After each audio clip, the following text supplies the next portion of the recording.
有一个问题，由于反差太过于强烈，以至于不得不向观众老爷们提问：既然西晋那么的不堪了，那怎么还创造了东汉200年以来罕见的太康之治呢？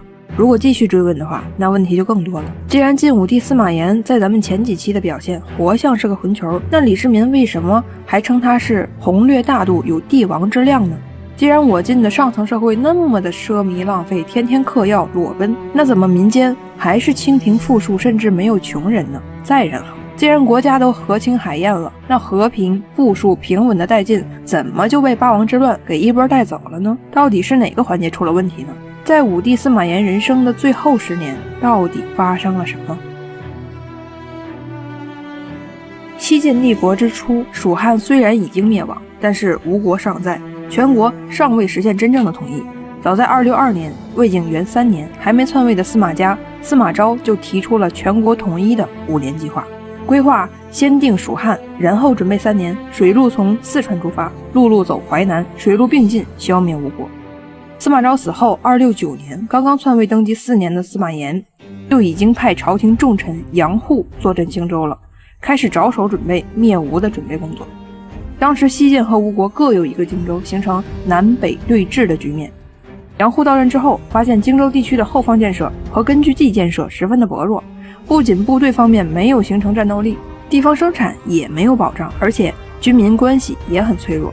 于是呢，他上任之后主要抓的就是军地关系和后勤保障。实在荆州地区的粮食积累了10年的使用量。272年，吴国的西陵都不禅投降晋朝，杨护迅速反应，率领5万大军围攻长江重镇江陵。没想到吴国那边反应同样是迅速，陆抗马上行动包围了不禅。此战在双方都损失兵力之后不了了之。276年，杨护上书了历史上有名的请伐吴书，认为决战时期已经到来了，建议朝廷伐吴，结果遭到太尉贾充等人的反对，再次不了了之。咸宁2年276年10月，杨护带病入朝，最后一次向朝廷汇报灭吴方案。他表示，吴主孙皓是个顶级混蛋，在他的带领下，当前时期是吴国内政最为混乱的一个阶段，而且陆抗病故了，吴国已经没有能带兵的人了，目前是最适合灭吴的时机。希望晋武帝司马炎尽快行动，等到吴国那边士卒憋不住了，干掉孙皓，换上个英明神武的人，带晋就没有机会了。临终之前，杨护举荐度支尚书杜预来接替自己的职务，并且嘱托张华一定要完成他的遗志。随后便说了那句令人无奈的千古名言：人生不如意，10之八九啊。276年，一场病危让司马炎下了灭吴的决心。司马炎病危的时候，有的朝臣意图拥立弟弟司马攸，有的朝臣是一声不吭不表态，还有的朝臣大肆串联，广布党羽。如果自己不在了，就当前朝廷这种撕裂的状况，凭借傻儿子司马衷那能力，那恐怕永远也没法实现统一。后面南北朝300年间，无数的帝王都想要跨过长江消灭南朝，可是呢，后赵石勒每次走到长江边上就下大雨，下了2次，他的寿命也到头了，永留遗憾。苻坚兴师动众80余万，可惜战术出了问题，一招不慎，身死国灭。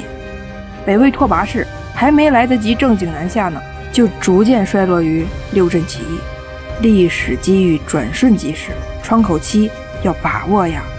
话说回来，西晋已经决心灭吴。11月，西晋发兵20万，6路大军水陆并进，多个方向直指长江。当然，贾充等人还是依然的表示反对，咱们就不提他了。280年正月，西晋大军推进至横江以东，占领了渡江的有利渡场。2月，吴军北过长江迎击晋军。3月，西晋王浑带领的主力部队大破吴军，斩首8000，长江以北全部肃清。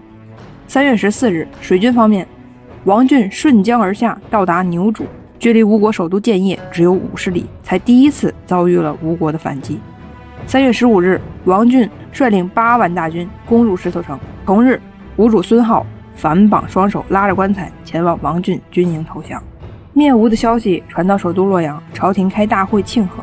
晋武帝执杯流涕，高兴地说：“这都是当年杨护留下的底子，可惜他没能亲眼看到国家统一。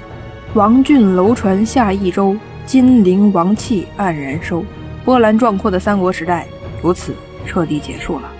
虽然我晋各方面都很拉胯，但是西晋灭吴之战自有其本身的非凡意义。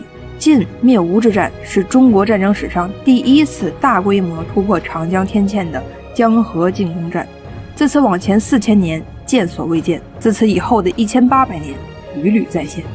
这场战役创造了水陆俱进、多路并发、顺流直下的大江河进攻方略。此后1800年间，北方军队南下江南都逃不过这次战役的路线图。好了，总结暂告一段落吧。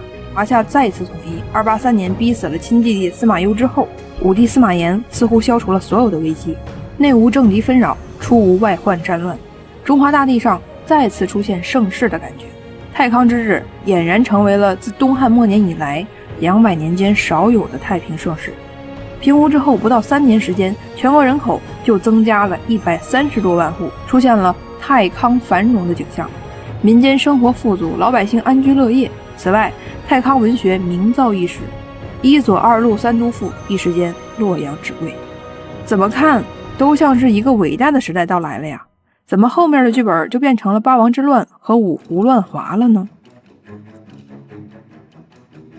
？290年，55岁的司马炎病重，即将不久于世。有一天，司马炎醒来之后，环顾左右，竟然没有一个人相识。尽管已经病危，但他也敏锐地意识到是有人控制了进攻，隔绝了中外的消息。于是呢，他强忍着这病体，怒斥杨俊道：“我还没死，你就敢这样干！”并命令中书下旨，赶紧把汝南王司马亮叫来御前。然而，这个被司马炎一手扶起来的外戚杨氏，这个在上期引得满朝文攻武斗的齐王出阵的最后赢家，却直接扣留了诏书，一直到武帝司马炎死，都没让司马炎跟外面有任何联系。这种局面还是要回到接班人司马衷身上，这个西晋初期的政治死结。为了保证傻儿子司马衷能顺利上位，司马炎先是逼死了弟弟司马攸，并借助齐王出阵事件清洗了一批与自己意见相左的朝臣。清洗一批就要扶植一批，武帝思考来思考去，觉得只有自己家的人才靠谱。宗室方面打倒了司马攸，扶起来司马亮，外戚方面也要有相同的动作。三杨里面的杨俊被相中辅佐下一代领导班子，同样给司马衷迎娶贾南风，也是看中了贾家开国元勋和朝廷重臣的背景。其实这个逻辑是通的，司马亮很怂，由他辅佐不会出现宣帝司马懿那种危险。外戚杨氏和皇后贾氏的权力根源也是皇帝，因此呢，这两方面的势力一定会尽力靠拢皇帝，拱卫皇权。武帝司马炎的算盘打得叮咚响，以为这样就可以给皇太子上位装上3重保险，以为自己去世之后，当司马攸一系试图威胁皇权的时候，这3方势力都会出手拱卫惠帝。第一个昏招，外戚之乱由此埋下了伏笔。第二个昏招是上一个昏招的连锁反应。当大大提拔了外戚之后，外戚势力无人制衡，怎么办呢？现在环顾朝堂，能干的弟弟司马攸早已经去世，而当初跟着自己和前任司马一起致力于魏晋善代的老臣们，要么自然死去，要么被排挤于当年的齐王出阵事件。一句话，干臣已经凋零殆尽，无人可用了。而就在这种情况下，尤其是到了晋武帝晚年，他发现西晋开国功臣的相继凋零，致使朝中大权落入国丈杨俊手中。杨氏任人唯亲，权势滔天，号称三杨。前几期总有小伙伴们困惑，为什么不能直接杀了司马衷，让自己别的嫡子接班？其实很无奈。咱且不说虎毒不食子，就算武帝能下这个决心废了司马衷，但是为了司马衷能上位，司马炎已经把贾家、杨家和太子深度绑定了。如果真的要换太子，外戚答应吗？贾氏答应吗？已经打倒了那么多人，难道还要把仅存的甘愿俯首圣命的贾杨也打倒吗？关键是打得倒吗？杨氏走到这个地位已经换不下去了，打不倒只能再扶植一排，唯一还能抗衡权臣贾杨的只有皇室了。于是晋武帝忘记了西汉七国之乱的教训，忘记了东汉郡守领兵的可怕后果，开始大肆分封宗室网，并允许他们带兵，并给他们假节，并把他们放回了地方，恶魔就由此放了出来。本来西晋诸王都很不愿意去地方，而是留恋洛阳，因为只有在中央担任要职才能够分享政治权力。现在好了，太康10年，司马炎病逝前的这场大分封，诸王在名义上、在实力上、在军事上、在制度上都有了割据一方的资本。司马炎的算盘依旧打得叮当响，以为将司马中的各个兄弟都给予兵权政权，让他们拥有强大的实力，那他们在拱卫司马衷的时候也就更有力了。重启分封制是第2个昏招。然而在此之前，帝国灭吴一统天下之后，司马炎做出了一个令人窒息的决策，罢州郡兵。或许是作为汉末混战的亲历者而心有余悸，或许是天下混一之后无需再维持强大的军备，又或许是国防导致的经济压力太大。总之，晋武帝司马炎下令罢免州郡兵马，把多余的劳动力投入到恢复经济中去。罢兵之后的西晋地方，大郡有部队100人，小郡50人。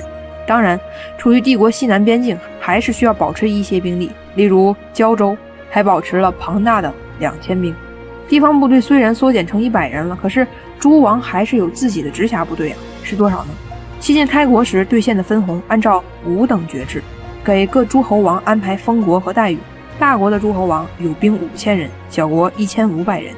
现在可以回顾这谜一样的操作了。首先，在开国的时候，各诸侯王有自己的亲兵1000到5000不等。随后，司马炎下令罢去了在地方的军事自主权，只保留数百人的地方部队。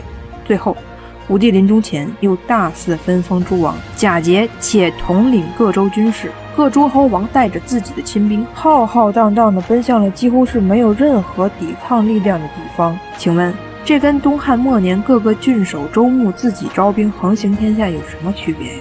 请问，面对诸王出阁的举动，地方政府和长官又无兵权，又要受到诸王节制，谁去监督各诸侯王的不法行径呢？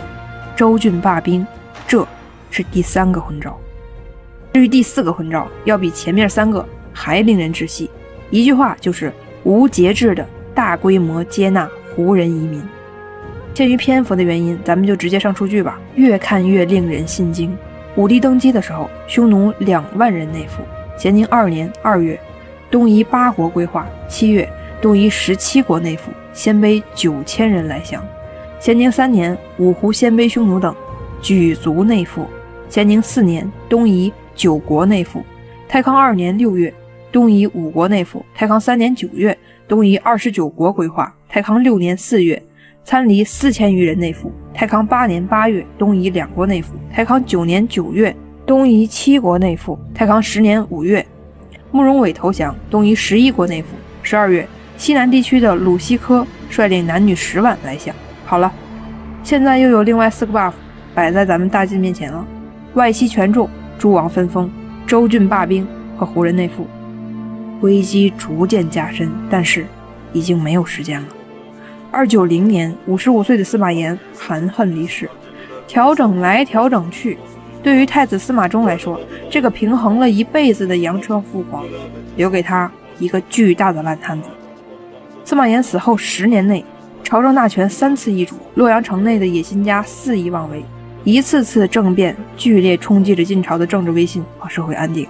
外戚杨俊首先乱政，紧接着是贾后擅权，随后便是赵王伦上台。西晋在他死后迎接的并不是新的秩序，而是冲突的全面扩大。而八王之乱第2阶段即将走出洛阳的深宫，三国之后来之不易的20年和平即将破碎。